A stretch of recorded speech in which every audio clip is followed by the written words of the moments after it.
Some of our infrastructure, most of our problems could be solved. And therefore, those of you in this industry, you are more than important. The future of the continent actually rests on you. I do understand that in some countries, especially those of you who have been trained here and are working here and such, when you make the effort to go back home, there is a lot of resistance. But then, there is a lot of resistance even if you didn't have the kind of profession that you have. And I think your resilience is going to make the difference. And by this launch this evening, I would want to hope that the launch basically establishes that you are determined to make a more than average contribution to Africa's effort to stand on her own. All of you are so well informed, so intelligent, and so up to it that I don't have to remind you that our situation now is that we have to be looking forward to the second scramble for Africa. Because now we are the ones who have the resources. We are the ones who have the land to till.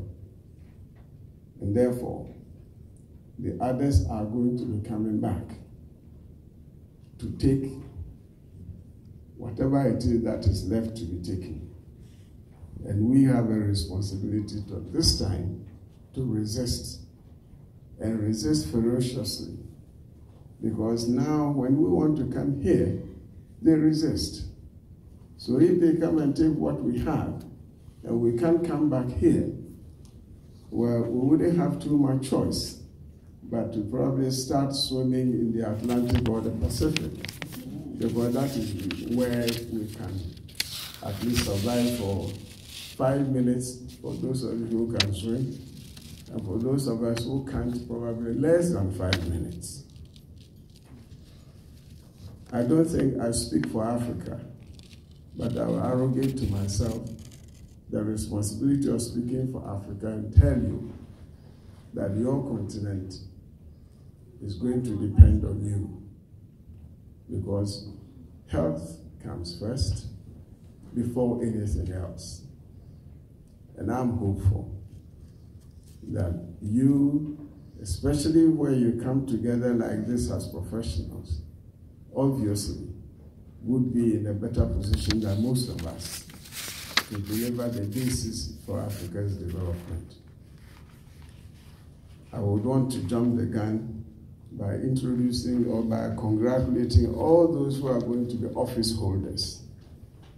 And please, an office holder is not the person with a title, but it's the person with a label to do more than the others well. So, congratulations for coming together. Thank you for coming together on Ghanaian soil.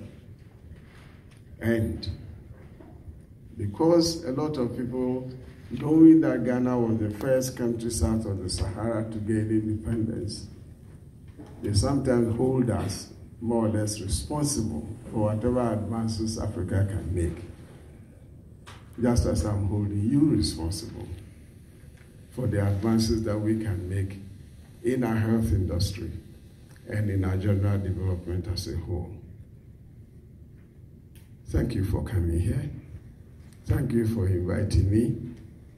And thank you for giving us the expectation that we are making the right moves for a whole continent's future. Thank you very much.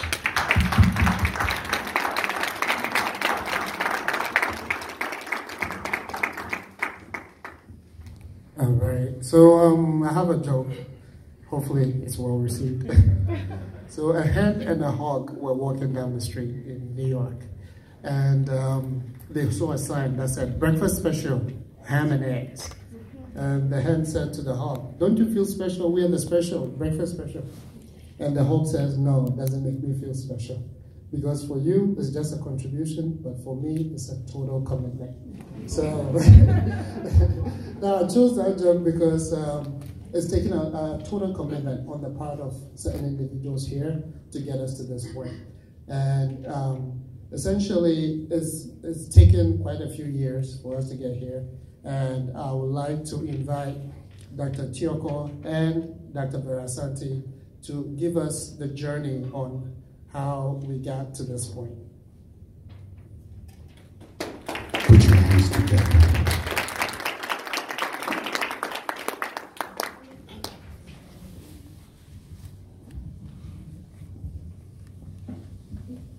Hello everyone, thanks for coming.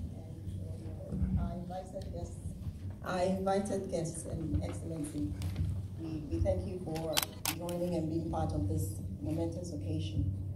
The Ghanaian Pharmacists Association was founded in 2007 by two pharmacists, Jennifer Enim and Kofi Bewa. And they spearheaded this organization because they felt they needed to create an organization or a group of people to support pharmacists as well as students and other professions in the healthcare. So on March 1st, 2008, they sponsored the very first GPHA meeting in Bethesda, Maryland, where Dr. Anthony Woodall graciously gave a continuing education presentation on the use of herbal products in the treatment of HIV disease. In attendance were all the initial members, who I'll name, and I hope most of them are here. Akwesia Jane, Kiete Amate, Linda Yetu, Kingsley Boateng, Ellen Dankwa, who was then a student, Mariette Ajiman Doa, Nadu Fie, Kwame Wari Hansen, Charles Kwanzaa, Anthony Wuta, and Laureen Wuto. This was a very successful meeting, and the objectives and the vision of the association was shared with all the members and attendees. And that also spearheaded the initial opening or setting of the program with the initial contribution by Charles Kwanzaa. Since then, we've had some CE presentations, and they've all been sponsored by Dr. Woodall and a few other pharmaceutical companies in the area. And with our affiliation with Howard, we've had the campus also to hold some of our programs, but mostly has been in the DC metro area. And some of the other events that we participated or spearheaded are community health fairs, fundraising, and collection of textbooks that we donated to the schools of pharmacy in Ghana. We've also supported mission trips to Ghana, picnics, and other social events to keep us together and on the platform on a regular basis. In addition to that, Jennifer once again appointed offices where Laureen Wuto was the treasurer, Jennifer herself was the vice president, Oju Ewia was the secretary, and Kofi Bewa the president. And during this time, Dr. Anthony Wuto himself suggested that we should have founding members who would raise money to get this off the ground and in good standing. Akwesia Jane and Steve Poku Kwatin took this on with the majority of the funds to start. And Ojo Ewia started the initiative to start our non-profit 501c status registration with Legal Zoom. Our leadership has grown, and myself and Theo Ewia also joined along the process. And we've been meeting on a regular basis from monthly to quarterly meetings. And now with the aid of teleconferencing, we are able to communicate with us on a regular basis. Over time, GPHA has also been able to develop lasting connections with Virginia, who will be with the Virginia pharmacists who will be speaking soon, as well as New York.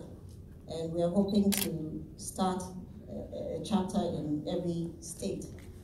In 2012, GPHA co-hosted a reception in honor of Professor Arthur Sakifiu, founding Dean of the School of Pharmacy at the University of Ghana, Legon, and Professor Emeritus of Kwame Nkrumah University of Science and Technology.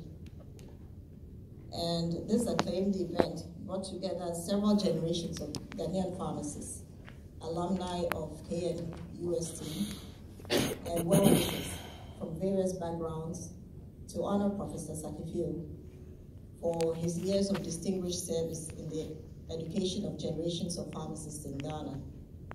Recently, in an effort to streamline the licensure process for pharmacists who were interested in being licensed in Ghana, Dr. Michael Miracle spearheaded a meeting to facilitate this program. So it became imperative that we change our strategy to involve a collaboration with the Ghanaian pharmacists in Virginia, so that we could have a larger platform with more clout, so that we can combine our intellectual, financial, professional resources to get this program off with the Ghanaian pharmacists who were interested in returning home, so that we could streamline the process. So going forth, we are proud of the traditions that has been initiated to connect Ghanaians located in the diaspora to the motherland. And GPHA will continue to recognize the efforts of Ghanaians working in the United States. And we look forward to supporting the activities to strengthen and impact the profession of pharmacy, both here in Ghana. Future events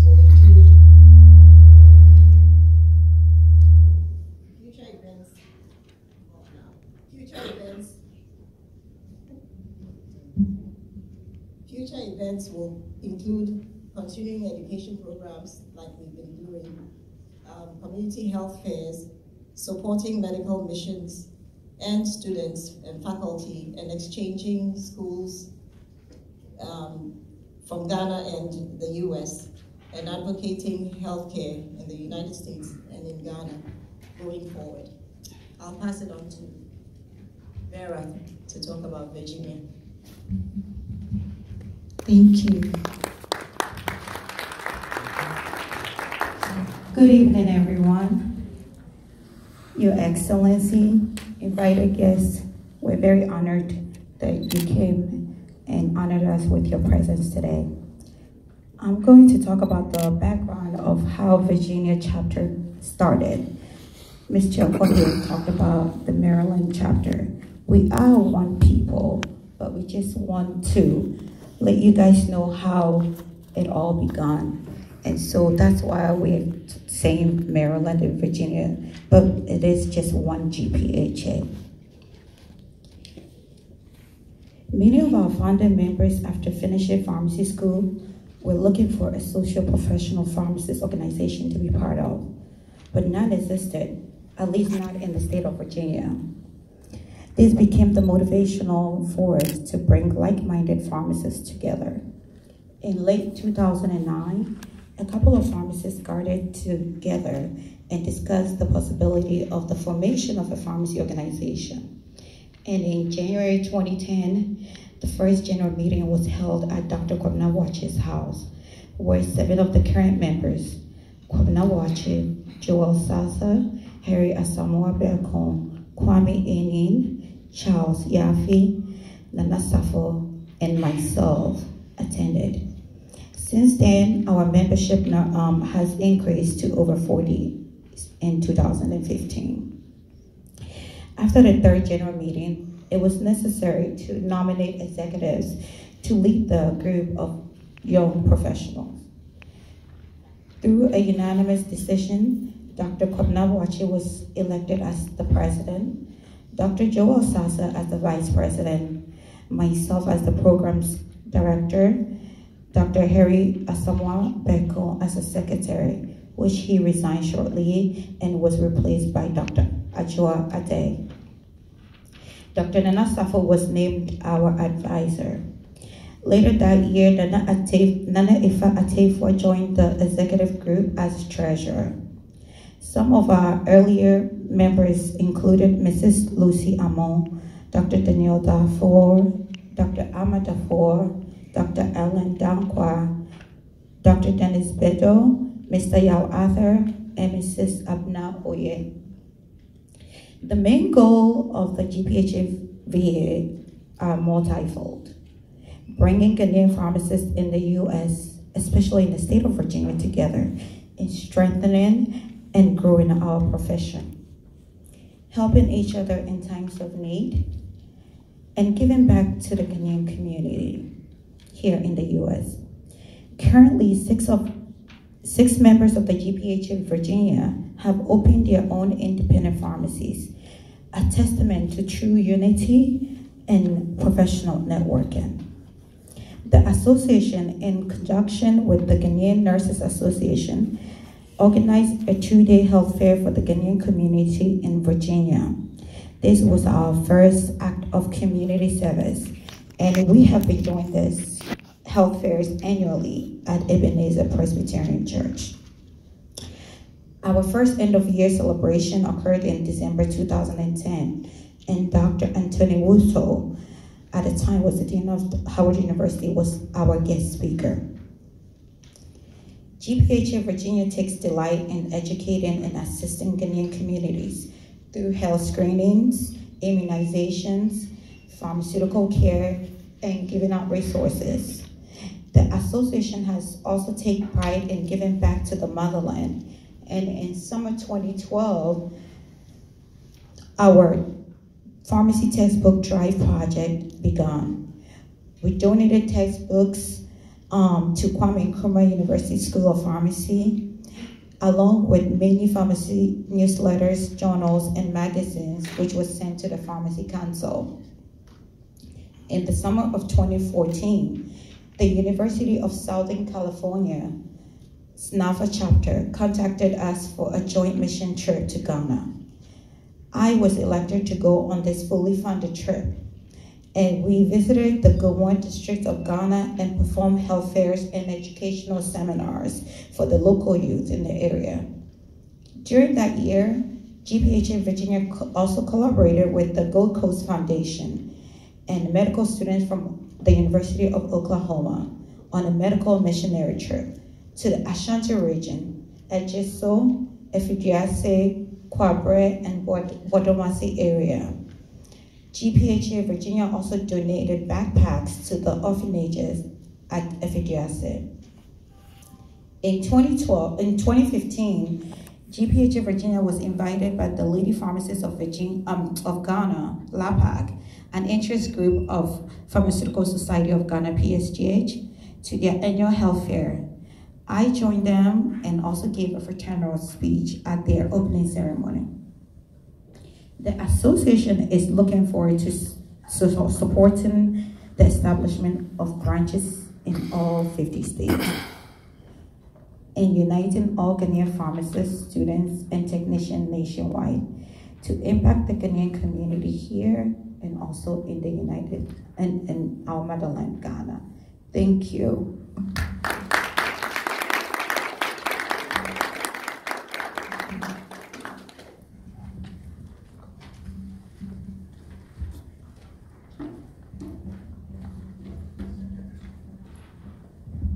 Thank you both for the wonderful timeline on the association's history. So, as the name indicates, we are Ghanaians in the diaspora. However, we're very well connected to our roots and to our motherland. And at this time, we are honored to invite the Registrar of the Ghana Pharmacy Council, Mr. Rauf Awudu, to give us a few remarks.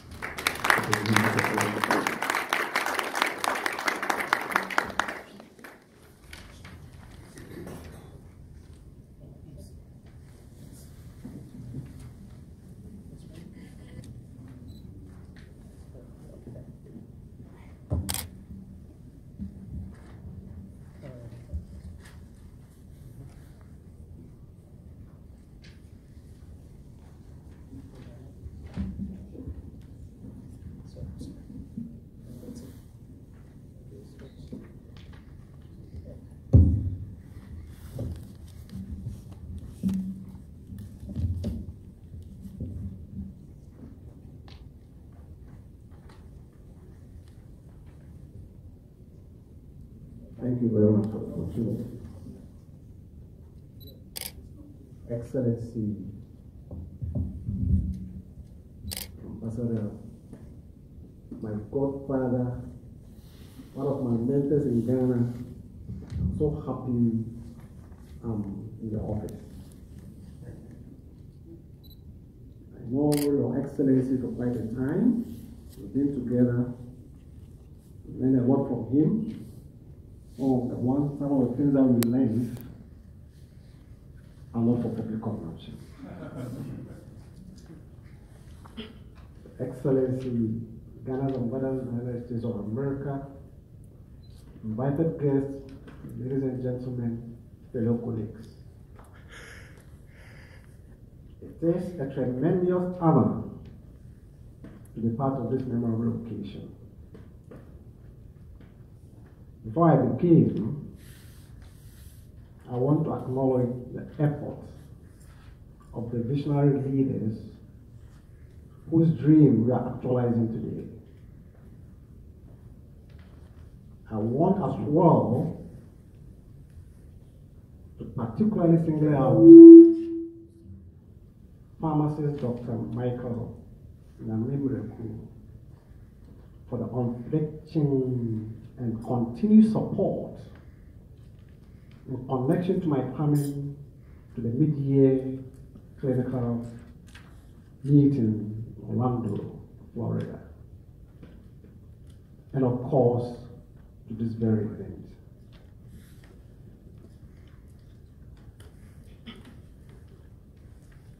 It is a great privilege and an exciting moment in my life cycle as the Registrar of Pharmacy Council. Pharmacy Council and the pharmacy profession in Ghana is especially thankful to Your Excellency the Ambassador, who amid heavy burdens, duties and responsibilities have made it very possible to host and dignify this program. I'm barely 7 months in office. However, words cannot describe my passion to be effective change agent. As a result, have worked collaboratively with relevant stakeholders in Ghana to understand what seems to impede the progress of our profession in Ghana.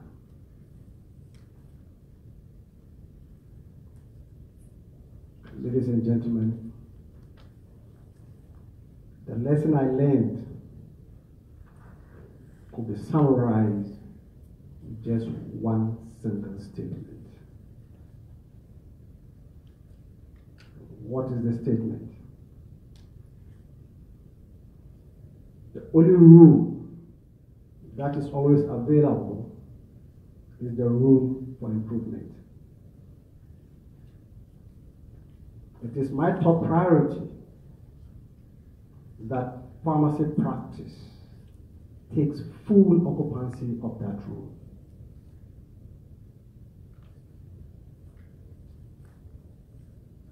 To this end, I want to affirm that the leadership of Pharmacy Council Ghana will consolidate its mandate as defined in the Act that establishes it. That is the Health Professional Regulatory Body Act 2013, Act 857. We are going to demonstrate through seamless alignment with the best regulatory practice across the globe. The world is now without borders, and Ghana cannot be left alone.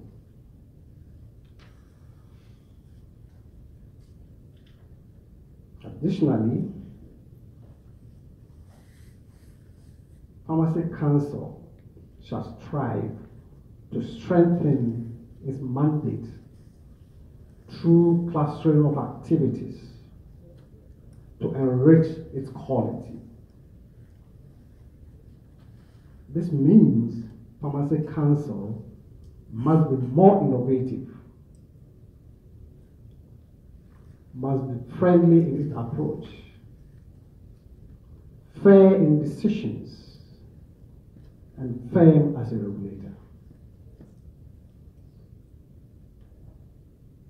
It could join hands together to harness the benefits of synergies and expand the scope and range of our professional achievements. The association we are giving back today has a critical role to play in this direction, either in the United States or back home. Collectively, we have a professional contract with our citizenry to honor. This means taking responsibility. It means embracing accountability. It means assuming a mantle of leadership and a commitment for partnerships in serving our people through securing better health care. It also means working relentlessly to earn and maintain the trust that we have in our profession.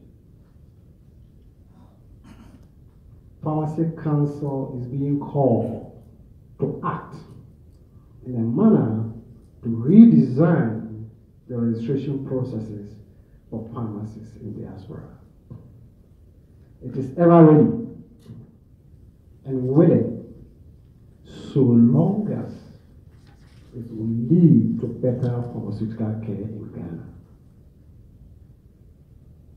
This is because the standard of pharmaceutical care is a function of the roles and responsibilities of the practitioners providing the care.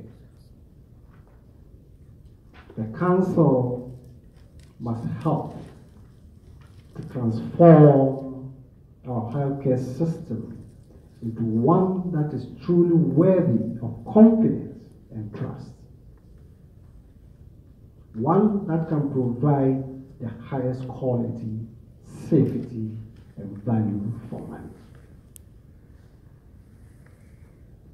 As part of Council's strategic plan of establishing National Pharmaceutical Human Resource Information System, all pharmacists, pharmacy technicians, pharmacy support staff must be registered and regulated. This is in line with Section 80C of the Act 857 that requires the Council to register practitioners. This will facilitate our desire to expand access to pharmaceutical services delivery in the deprived districts and towns.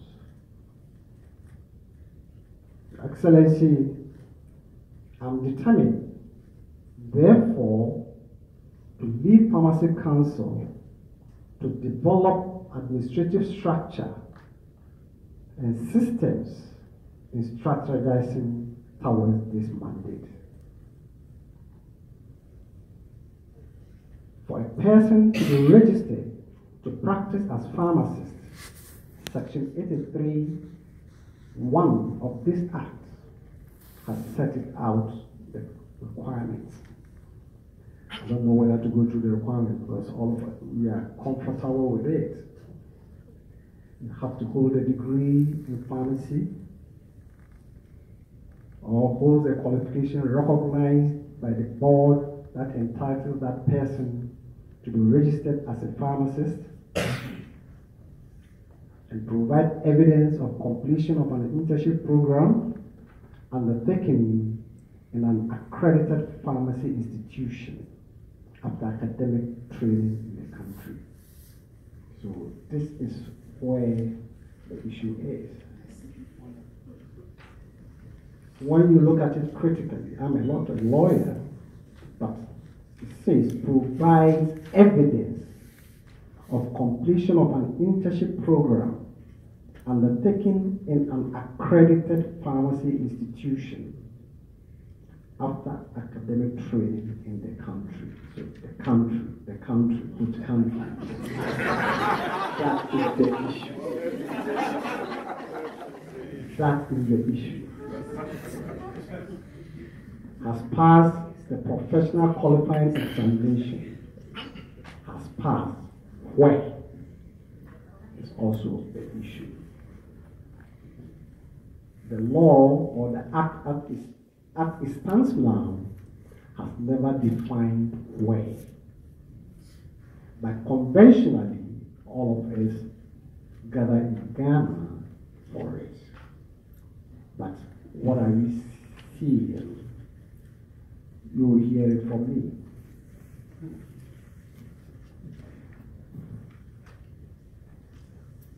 Also satisfy other requirements of this part of the Act. Additionally, a provision has been made for registration of foreign trained persons in Section 84 of the Act. And what does it say? A foreign trained person may be registered as a practitioner where that person has satisfied the requirement in Section 83, the one I went through, has a good working knowledge of the English language, and has proof of qualification and registration to practice in that person's country of origin or where that person was trained. I repeat. Has proof of qualification and registration to practice in that person's country or country of origin or where that person was trained. This is the position of the law. As the registrar and the chief executive officer, my doors are widely open for suggestions in improving the current registration processes of pharmacists outside the shores of Ghana.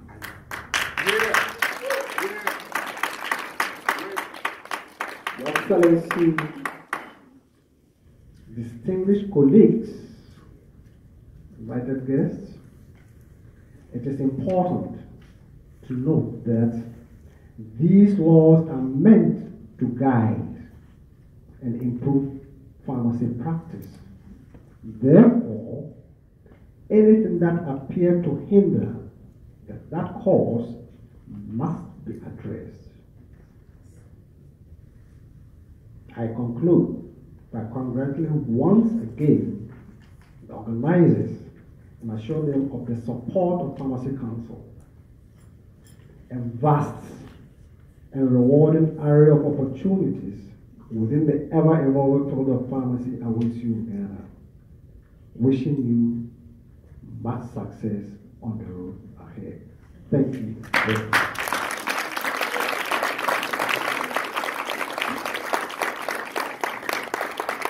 I think I said it all. I started having questions way back when I began. I've clearly answered the questions throughout without having a problem back home. Thank you.